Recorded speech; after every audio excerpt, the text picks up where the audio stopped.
If Indiana is a crossroads to America, Gary is the heartbeat of that. A multi-billion-dollar steel deal in Gary on life support.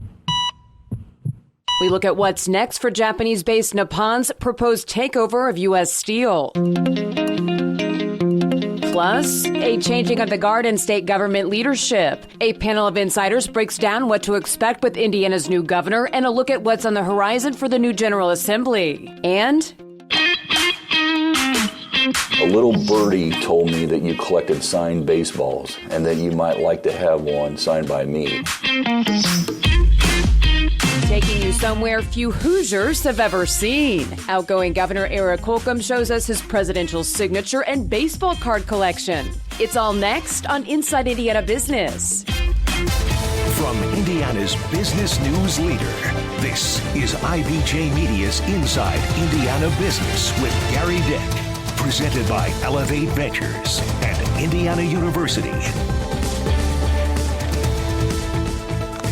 Hello and welcome to Inside Indiana Business. I'm Gary Dick. We begin this week in Northwest Indiana, where anxiety is really running high on the outcome of Nippon Steel's proposed $15 billion acquisition of U.S. Steel. Certainly U.S. Steel very much a part of the landscape in Gary and Northwest Indiana. This week, the Biden administration issued an order blocking the deal, citing national security concerns. 2 days later, both U.S. Steel and Nippon Steel in federal court with a clear message: we're not giving up. Our products and the people who made them have been embedded in American life. Whether thriving together in times of prosperity or working together in times of challenge, we built the steel that built this nation. There is perhaps no place in America where the bond between a city and an industry is stronger than in Gary, Indiana. U.S. Steel founded Gary in 1906. And 119 years later, Gary remains home to the largest integrated steel mill in the Northern Hemisphere. Smaller than it once was, but still the region's largest employer with nearly 5,000 workers. The economic and emotional ties are very real. Everybody at one point either knew a family member or a friend who was working in one of the mills. The mills don't employ 30,000 people anymore. They employ a few thousand. It's a fraction of that. A lot of it's been automated over the years. However, it supports so many other industries, and indirectly a lot of the businesses like restaurants, car dealerships, stores depend on the high incomes that the steel mills provide. A lot of the steel workers, manufacturing, it's perceived in certain ways in some areas, but a lot of the steel mill jobs here pay over six figures with overtime. While the Biden administration, President-elect Trump, and the United Steelworkers Union all oppose the deal on national security grounds, there are concerns in Northwest Indiana about the future if the deal is scrubbed. Michael Jackson might be the most famous resident in Gary, but the men and women of Gary Works will build the future of the region. Nippon Steel has promised to invest nearly $1 billion in Gary Works if the deal is completed, with the prospect of new jobs. U.S. Steel CEO David Burritt has suggested some plants may close if the deal falls apart. For Gary and Northwest Indiana, the stakes are high.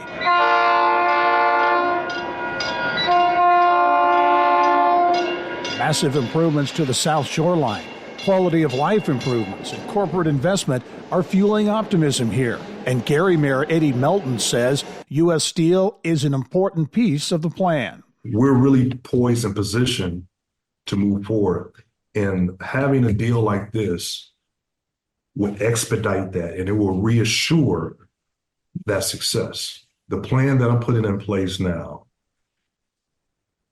and let's just say in the next 4.5 to 8 years, Gary will be the greatest comeback story in American history.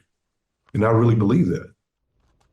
So uncertainty and a wait-and-see attitude in Northwest Indiana with the proposed acquisition now in the courts, and a looming deadline to get the deal done by June 18. So we'll continue to follow it. Stay tuned. To get perspective now on the U.S. Steel deal and a look ahead to the Indiana business climate in 2025, pleased to be joined by a panel of insiders this week. Winston Terrell Group Principal Robin Winston, also Ball State University economist Mike Hicks, and Sagamore Institute President Teresa Lubbers. And thanks one and all for being here. Thank you. Mike, I'll start with you on the U.S. Steel. Big story. It's a big story nationally and certainly a big story in Northwest Indiana. Your take and what to expect. Interesting, you see the mayor of Gary is very much for the deal. You see this interesting, the steel workers are against the deal. What do you think is going to happen? I think this is really a labor issue right now. We're seeing the first shots by the Biden administration to try to make sure that Nippon, when they acquire U.S. Steel, that are going to honor some of the existing contracts. Bottom line is we spend a lot of time and a lot of effort to try to attract foreign investment. This is a huge win for Indiana to have Nippon Steel coming in, buying U.S. Steel, and leaving it there, building out the plant, adding capacity. And the idea that we would get in the way with that with the Biden administration, I think, is it's likely not to last. I think we'll see this deal come by this June. Yeah, Robin and Teresa, both. Teresa? Well, I agree with Mike. I think if not this, what? And for the future of Gary in Northwest Indiana, this is a very important deal. And the whole idea that this is a national security issue when we're talking about Japan is sort of befuddling to me because they have been a good partner with us. And so I think it's a deal that even though the union may have come out, there are a lot of steel workers who would not be in that position. Yeah, Robin, this comes at a time, as I think I mentioned there's a lot of momentum in the region. Investment, the economy is diversifying a little bit. There's some tech-related companies. So it's kind of a critical time in Northwest Indiana. You've seen Northwest Indiana go through a lot of phases. Right now, quality of life is coming along. You got, new tracks coming in for the South Shore. You've got transit-oriented development coming along there. I think that's going to make a difference. But on the other side, if the new president indeed does his tariffs, it's actually beneficial for U.S. Steel to be here because we have gotten the steel industry decimated by cheap steel coming in from abroad. So, look, I'll tell you, Mike Millsap, the head of District 7 of the Steelworkers, is 100% in agreement with what the president made in this decision. That certainly is a big deal. Old line manufacturing with steel, but Indiana has been attracting a lot of big deals, data centers, semiconductor plants, EV component operations. I want to talk about that. And Teresa, maybe to you first, in terms of the workforce and filling these jobs. These are different kinds of jobs, manufacturing jobs than Indiana is used to. Is Indiana, as you look at 2025 and beyond, positioned to fill those jobs? Well, we need speed. We need to be able to respond to opportunity quickly. And if you look at the big deals that are out there, they do hinge on having not just the infrastructure, but the people to do the jobs. And we have a long way to go in that regard. And so when you look at, I think it's a balance between, management of resources, power and water in those areas, but also, the real risk is turning our back on an opportunity to create thousands of high-paying jobs. And that's where the future is. Yeah. You look at some of those big deals I mentioned, the big electric vehicle investments and those types of things. Lilly and Meta at the Innovation District in Lebanon in Boone County, LEAP. Bit of controversy about that, the state buying up property and then offering it for economic development. Mike, do you see that changing going forward in terms of from a state strategy standpoint? Yeah. The strategy behind LEAP, I think, marks a pretty big departure for the administration. We're going away from, sort of passively bringing companies to Indiana, selling them on what we have, and now we're going to be a land developer. And I don't think that's likely to work out really well. At the same time, I think the hope and the opportunity is that Lebanon is a great human capital location, poised within an hour of 3 research universities, in an area where housing costs are low, where people would like to live, good quality of life.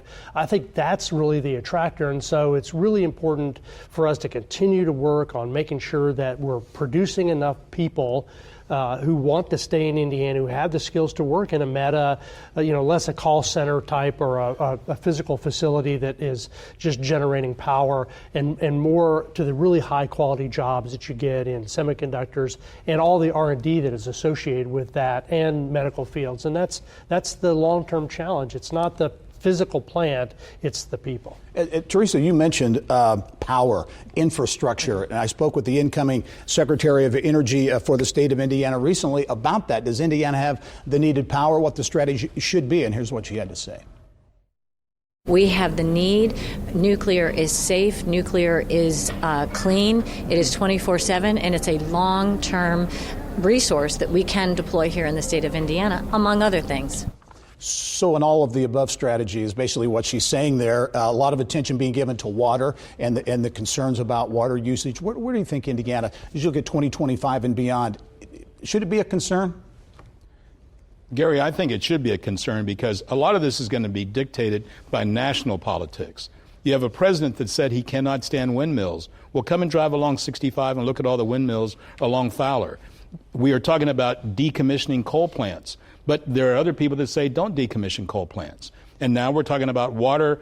Finally, and it was a shrewd move by the governor, there's going to be a study, which I hope will be a bipartisan study, bringing people in from Tippecanoe as well as Boone County to talk about what our future is for a very valuable resource. Yeah, and we've seen some of those studies, including from the Indiana Chamber, come out and said it's not a problem now. It needs to be managed, though, in terms of the water. Much more ahead with our panel of insiders coming up, including a breakdown on what to expect at this year's legislative session and the potential impact on business in Indiana.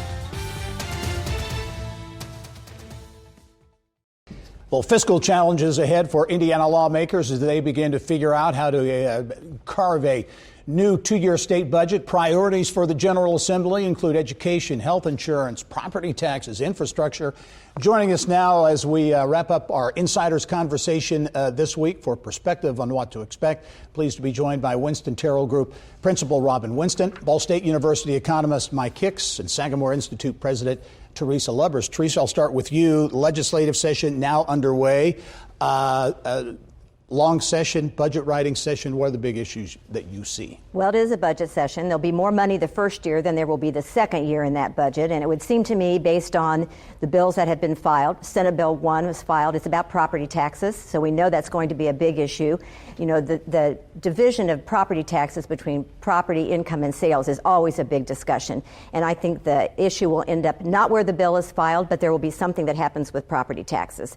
What is hanging over the budget is the cost of Medicaid. Medicaid is now almost 20% of that budget, with education being K-12 about 50%. And so you have limited places to deal with these issues. And so you've seen a bill filed on Medicaid, which actually limits the number of people who can be on Medicaid. It's going to limit the amount of time you can be on Medicaid. And it's going to require work requirements. So it's going to be a big issue this session. Yep. Gary, I'm keeping my eyes on what's going on with immigration. With a potential national edict coming from President about deporting people, are we going to deploy National Guard troops? How's that affect communities like Logansport or Randolph County that have large number of people working in plants right now? I just want to see how that's going to impact, and also the tone that it will set for Indiana, whether we're a welcoming state or whether we're not. Yep. Mike? Yeah, I mean, obviously we have to think about property taxes. We're about 7th lowest property tax payers in the country. We're right at the national average on our sales tax, and we're 34th highest in income tax. So naturally, we're going to cut property taxes. It doesn't make a lot of sense, I think, right now. A lot of the details of the plan should be welcome for taxpayers.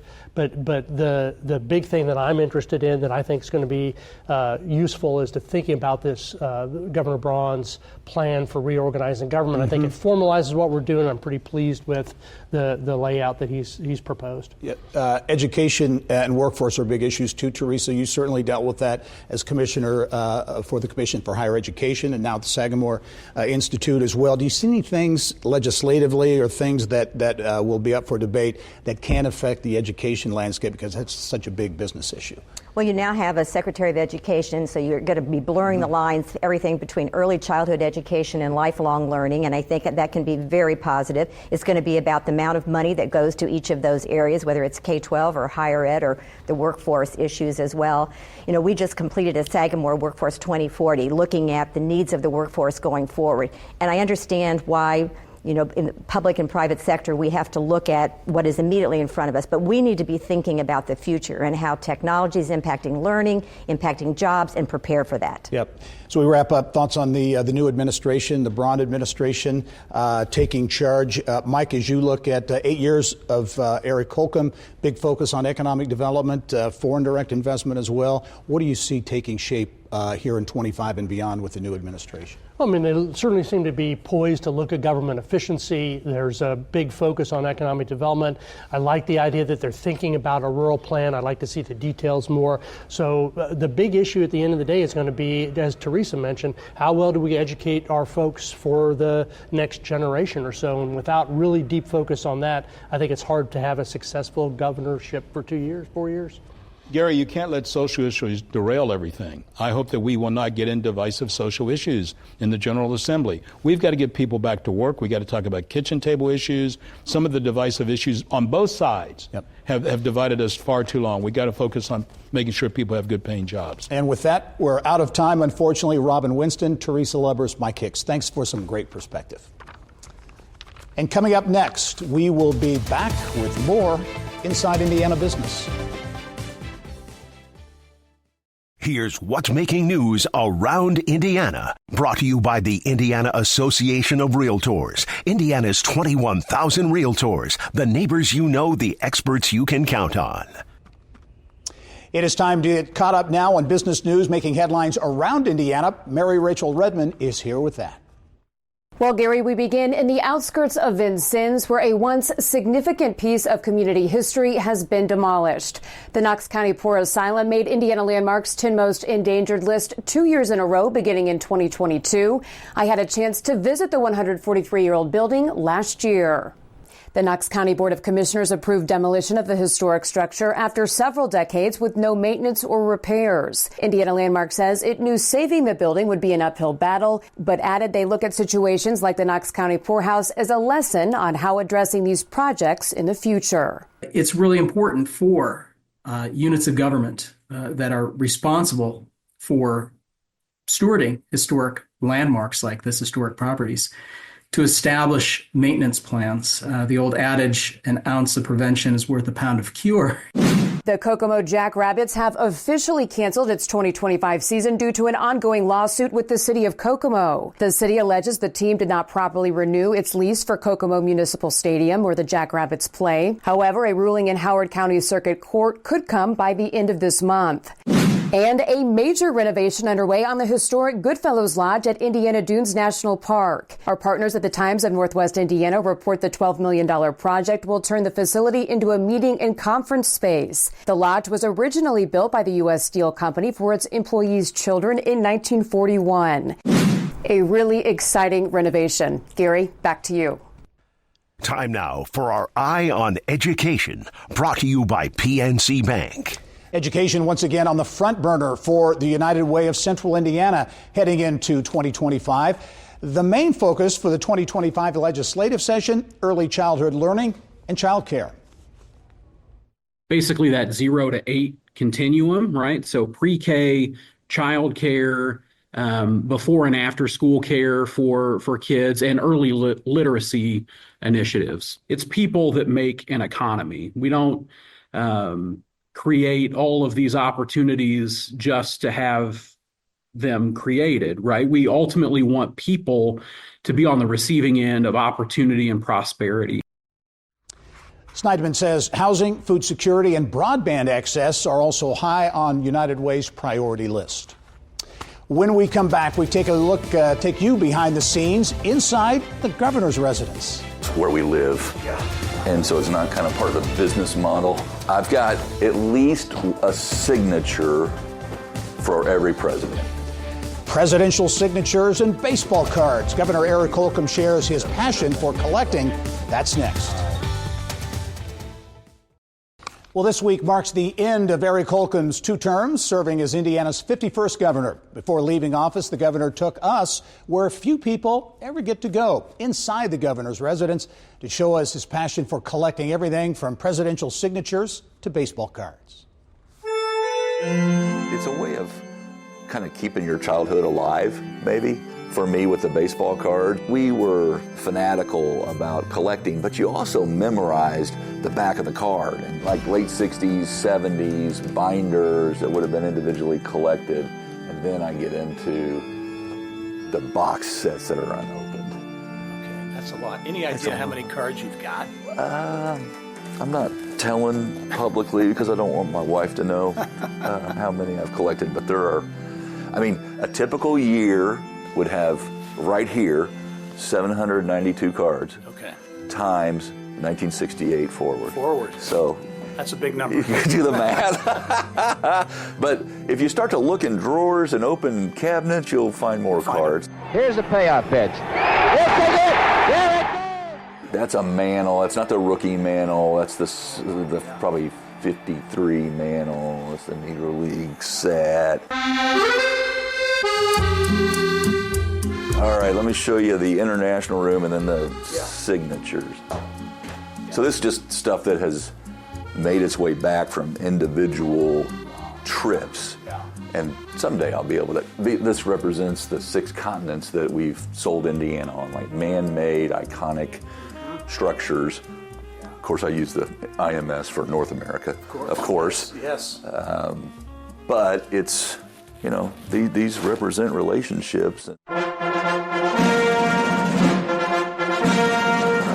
Show you the signatures, right? This is where just about no one ever goes, only because it's where we live. I've got at least a signature for every president. That's a George Washington piece of correspondence, and he is writing Washington from Fort Pitt, and he's basically accusing the commanding officer of embezzlement and needs to be relieved.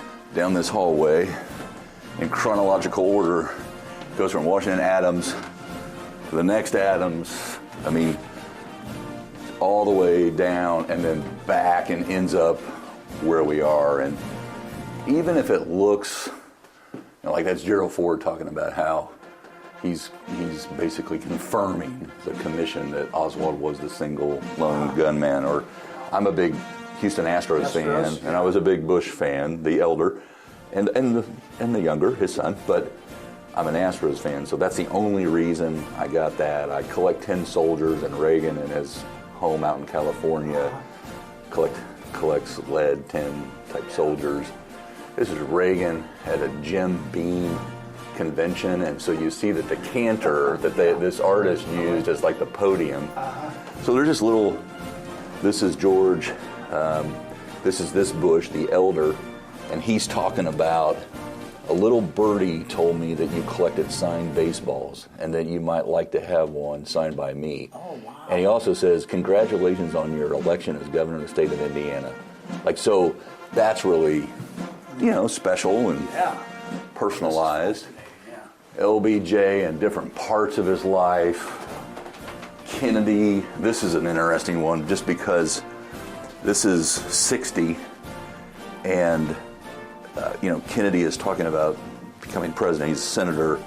People are questioning, can a Catholic be president of the U.S.? This is actually a funny one. And I'm glad the photographer got this photo. I didn't see it coming. President then Trump says, how much did I win Indiana by? And I said, 19. He goes, no, I think it was more than that. And I go, well, sir, I was on the ballot too, and pay attention to these things, and it was 19, and he says, no, I think it was more than that. I said, well, I mean, I can get it to your people, the numbers and the outcome, but by the way, 19's a lot, and you know, Barack Obama won the state of Indiana, just to put this in context, and 19's big, and so he pauses, and the reason he's laughing, and I'm kind of like, is he says, I tell him that's big, it's a big number, and he goes, would I have wanted more if Bobby Knight was my vice president? A fun behind-the-scenes look there, and a great job by photojournalist Bill Ditton putting that piece together. If you want to see more of that conversation with Eric Holcomb, check out our latest podcast, or in this case, a vodcast, on InsideIndianaBusiness.com. I'm Gary Dick. That's all the time we have for this week. Go out and make it a successful and snowy week. Thank you for listening to the Inside Indiana Business Television podcast. Remember, you can get the latest business news from every corner of the state at InsideIndianaBusiness.com. I'm Gary Dick. Go out and make it a successful week.